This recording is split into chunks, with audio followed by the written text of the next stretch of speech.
দেখো ক্লাস 5-এর পরিবেশ ও বিজ্ঞান বইয়ের 27 পাতার কি পড়া আছে না, ধসে রাস্তা বন্ধ, এই পড়াটা আছে। তো কি সম্পর্কে পড়াচ্ছি দেখো। এগুলো কি বলছে, পুকুরের মাটি পাড়ের মাটি মাঝে মাঝে ধসে যায়, কেন হয় সেই ব্যাপারটা? না, পুকুর পাড়ে তো রাস্তা থাকে, সেই রাস্তার ওপর দিয়ে ধরো পাহাড়ের রাস্তার ধার থাকে, হ্যাঁ, সেই রাস্তা দিয়ে হাঁটা চলা করা হয়। যখন হাঁটা চলা করা হয় তখন সেখানে কি হয়, ওপরের এক চাপ পড়ে, ওপরে হাঁটা চলার ফলে কি হবে, চাপ পড়বে, তখন ওই নিচ তলার যে মাটি হবে অনেক দিন ধরে সেটা সরতে থাকবে। এবার যখন প্রবল বৃষ্টি হয় তখন তলার মাটিটা গলে যায় এবং তখন পাথরটা পড়ে যায়। ঠিক আছে, গাছ আর পাথর এইভাবেই কিন্তু পাহাড়ে ধস নামে, যে যখন ওপর দিয়ে চলাচল হচ্ছে নিচের মাটিটা এবার কি হচ্ছে, ওপরের মাটির চাপে ওপরে চলাচলের চাপে নিচের মাটিটা খুব ইম্পর্টেন্ট, এটা যে কিভাবে ধস নামে পাহাড়ে নিচের মাটিগুলো তখন কি হয়ে যায়, বা মাটি বা পাথর যাই থাকুক সেগুলো কি হয়ে যায়, আস্তে আস্তে সরে যায়। সরার ফলে কি হয়, প্রবল যখন বৃষ্টি হয় এবার তখন ধসে পড়ার একটা সম্ভাবনা থাকে, বা ভূমিকম্প হয় তখন ধস নামে। কখন পাহাড়ে ধস নামে, খুব ইম্পর্টেন্ট একটা প্রশ্ন। হ্যাঁ, এটা আমি বুঝিয়ে দিলাম যে ওপরের চলাচলের ফলে ওপরের মাটিতে চাপ পড়ে, সেই চাপের ফলে নিচের মাটিটা অনেক দিন ধরে সরতে থাকে। নিচের মাটি যখন সরতে থাকে তখন কি হয় না, গলে যায়।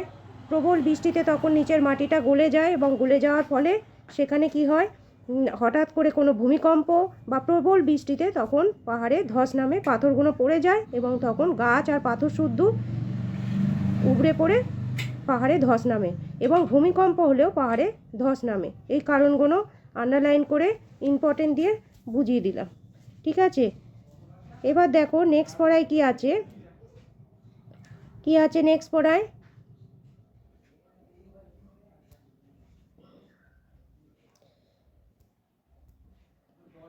দেখো নেক্সট পড়ায় কি আছে, বড় গাছ থাকলে সহজে এমন হয় না, ঘাসের চাবড়া থাকলে ধসে না, এই কথাটা আছে। তো কি আছে, যে বড় গাছ থাকলে সহজে এমন হয় না, ঘাসের চাবড়া মানে চাঙর যেগুলো থাকলে এরকম হয় না, ধসে না।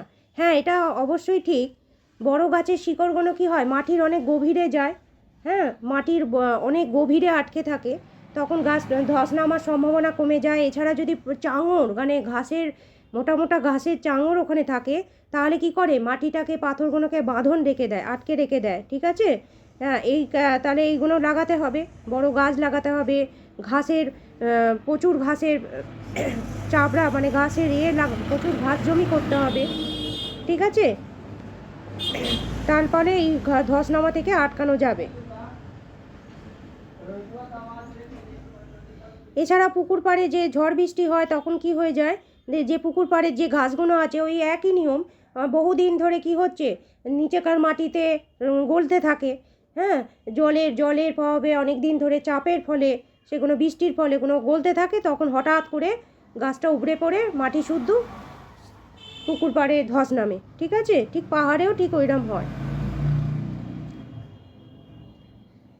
আর বড় গাছ হলে কি হবে, সেই মাটিটা কি করে, জাম গাছ বা বড় বড় গাছ যদি থাকে মাটিটাকে আটকে রেখে দেয়। তাই পুকুর পাড়ে এইসব গাছ লাগানো খুব উপকার, নারকেল গাছ, জাম গাছ, বড় বড় যে গাছগুলো যেগুলো মাটি আটকে রেখে দেয় সেগুলো কে লাগাতে হবে। ঠিক আছে,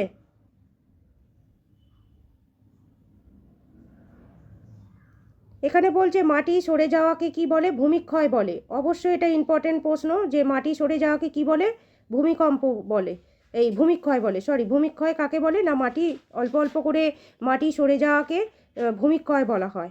ঠিক আছে, তারপর দেখো কি আছে, ভূমি মানে কি, ভূমি মানে হচ্ছে মাটি, ক্ষয় মানে কি, ক্ষয় মানে নষ্ট হওয়া। এগুলো কিন্তু আন্ডারলাইন করে দিচ্ছি, এগুলো টিক মারায় আসতে পারে বা শূন্যস্থান করে আসতে পারে, যে ড্যাশ হওয়া মানে নষ্ট হওয়া, কি হওয়া মানে ক্ষয় হওয়া। মানে ভূমি মানে ড্যাশ, ভূমি মানে কি, মাটি।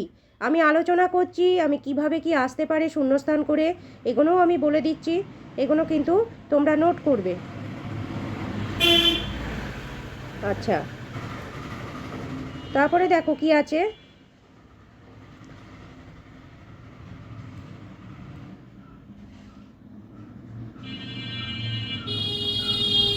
আরও অনেক অনেক কারণে ভূমিকম্প হয়।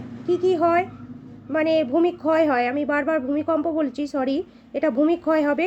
কি কারণে ভূমিক্ষয় হয়? যদি পলিথিন পড়ে থাকে মাটিতে, হ্যাঁ, এবার মানুষ কি করে, যে কোনো পলিথিনের প্যাকেটের জিনিস খেয়ে নিয়ে পলিথিনটা এখানে ওখানে ফেলে দেয়। তখন কি হয়, সেক্ষেত্রে পলিথিন তো মাটির সাথে মেশে না। তখন কি হয়, ওপরের মাটির যে কণা আছে তার সঙ্গে নিচের কণার ছোঁয়া থাকে না। ফলে জোর বৃষ্টি হলে এবং ঝড় হলে ওপরে মাটি ধসে পড়ে। ঠিক আছে, পলিথিনগুলো পড়ে থাকার কারণে কি হয়, পলিথিন না ওপরের মাটি আর নিচের মাটিতে কি হচ্ছে, ও তো মিশতে পারে না। তখন ওটা কি হচ্ছে, দুটো স্তরের মধ্যে সংযোগ রক্ষা করে না, মানে একটা বাঁধন থাকবে, সেই বাঁধনটা হয় না। হ্যাঁ, যার জন্য কি হয়, একটু ঝড় বৃষ্টিতেই কি হয়, আলগা হয়ে যায়। তখন ওপরের যে মাটিটা আছে তা সরে যায়। পলিথিনের জন্য কিভাবে ওপরের মাটি সরে যায় বা কিসের জন্য, এটাও কিন্তু প্রশ্ন আসতে পারে। ঠিক আছে, আমি তোমাদের এই পাতার প্রশ্নগুলো এবং আগেরও যেসব পাতায় যত প্রশ্ন উত্তর আছে সব কিন্তু আমি ইম্পর্টেন্ট দিয়ে পড়িয়ে দিয়েছি, এইভাবে আসতে পারে না পারে। এবং এর আন্ডারে যা প্রশ্ন উত্তর হয় আমি সাজেশান করে তোমাদের কিন্তু দেখিয়ে দিচ্ছি।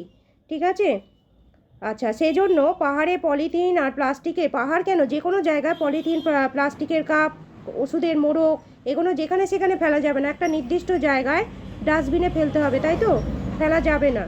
আর গাছ কাটা যাবে না। বড় গাছের কি উপকারিতা আছে আমি তাও বলে দিয়েছি। কেন, বড় গাছ কি হয়, সব সময় মাটিকে ধরে রাখতে সাহায্য করে। অনেক মাটির গভীরে শিকড়টা যায়, তাই কি করে, ধস কমাবে। ঠিক আছে, এগুলো হচ্ছে বড় গাছ লাগানো উপকারিতা। আর এখান থেকে এই এতগুলো প্রশ্ন আমি তোমাদের বুঝিয়ে দিলাম, উত্তরগুলো, প্রশ্ন এবং উত্তর, এবং কোথায় কোথায় শূন্যস্থান করে আসতে হবে আমি তাও বলে দিলাম। আর কি মাটিতে ফেলা যাবে না, যেখানে সেখানে পলিথিন, প্লাস্টিকের কাপ, ওষুধের মোড়ক, এখানে যে পেনের রিফিল, এগুলো যেখানে সেখানে ফেলা যাবে না, নির্দিষ্ট জায়গায় ফেলতে হবে। নাহলে কি হয়ে যাবে, প্রবল বৃষ্টিতে মাটি ধসে যেতে পারে। ঠিক আছে, এই কারণ আমি তোমাদের বুঝিয়ে দিলাম। এর আন্ডারে যা প্রশ্ন আছে বা উত্তর আছে আমি সাজেশান করে আবার তোমাদের নেক্সট ভিডিওতে দেখাবো। তোমরা কিন্তু আমার চ্যানেলটিকে অবশ্যই লাইক ও সাবস্ক্রাইব করে দিও এবং আমার পাশে থেকো। ঠিক আছে।